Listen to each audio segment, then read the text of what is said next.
tous. L'ensemble des conseillers ordinaux et les équipes de l'ordre se joignent à moi pour vous souhaiter une très belle année 2022. Nous pouvons être collectivement fiers de ce que nous avons accompli ces 2 dernières années. La lutte contre la Covid-19 a confirmé l'efficacité du modèle pharmaceutique français grâce à la formidable force de frappe et la complémentarité de tous nos métiers. Vos actions ont été de véritables accélérateurs pour l'évolution de nos missions et de nos pratiques. Aussi, je tiens à vous remercier très chaleureusement pour votre extraordinaire engagement et votre mobilisation continue. Pourtant, la récente décision d'autorisation de vente d'autotests en grande surface, prise de façon précipitée, sans concertation par les pouvoirs publics, met à mal notre profession sans répondre de façon pertinente aux enjeux de santé publique. Comme vous, je la comprends difficilement.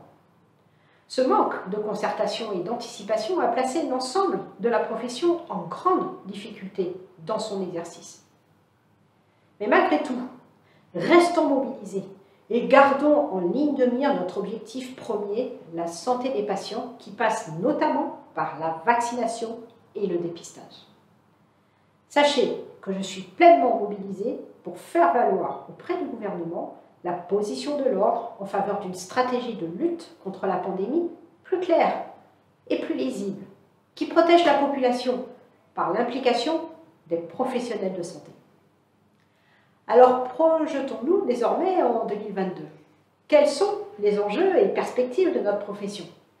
Parmi les mesures prévues dans la loi de financement de la sécurité sociale de cette année, je souhaite citer certaines avancées portées par l'ordre, comme la possibilité de réaliser des préparations spéciales au sein des pharmacies à usage intérieur en cas de crise sanitaire ou de rupture d'approvisionnement, la réalisation de dépistage du VIH en laboratoire de biologie médicale sans ordonnance, ou encore la possibilité pour les pharmaciens d'officine de renouveler, en cas d'urgence, les traitements chroniques dans la limite d'1 mois. D'autres évolutions sont attendues. Fruit d'un travail important, l'ordre a proposé aux autorités un nouveau projet de code de déontologie tenant compte de vos enjeux et pratiques actuelles. Le ministre des Solidarités et de la Santé s'est engagé à une publication rapide et je l'en remercie.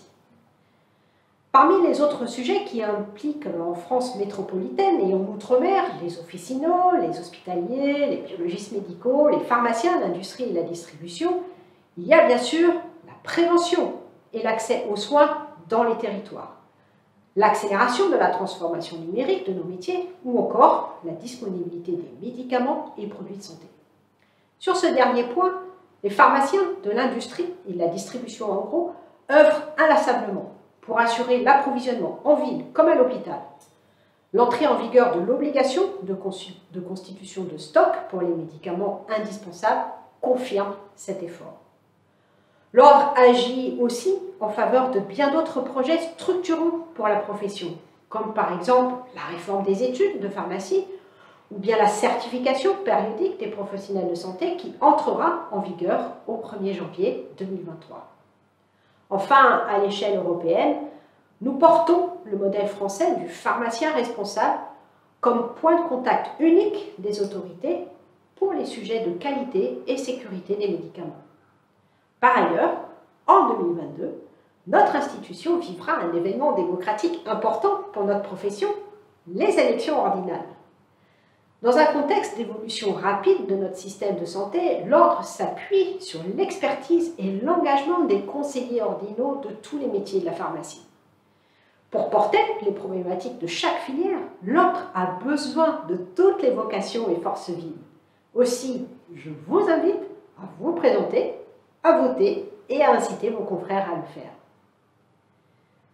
Je sais que vous êtes fatigués, épuisés même. Vous qui êtes sur tous les fronts dans ce contexte sanitaire encore très tendu. Mais nous continuerons à accompagner nos concitoyens. Je tiens à vous assurer que je me consacrerai à faire valoir auprès des autorités publiques les positions de la profession pharmaceutique pour maintenir une protection appropriée des patients. Je resterai aussi extrêmement vigilante dans un avenir proche sur toute évolution susceptibles de remettre en cause les piliers fondamentaux sur lesquels repose notre profession. Parce que je suis convaincue que grâce à votre mobilisation, nous serons une fois encore au rendez-vous de l'amélioration du système de santé au service des patients, je tiens à vous remercier une fois encore pour votre engagement. Vous pouvez être assuré du mien. En ce début de nouvelle année, permettez-moi de partager mes vœux les plus sincères et chaleureux pour vous et vos proches et de vous souhaiter une excellente année 2022.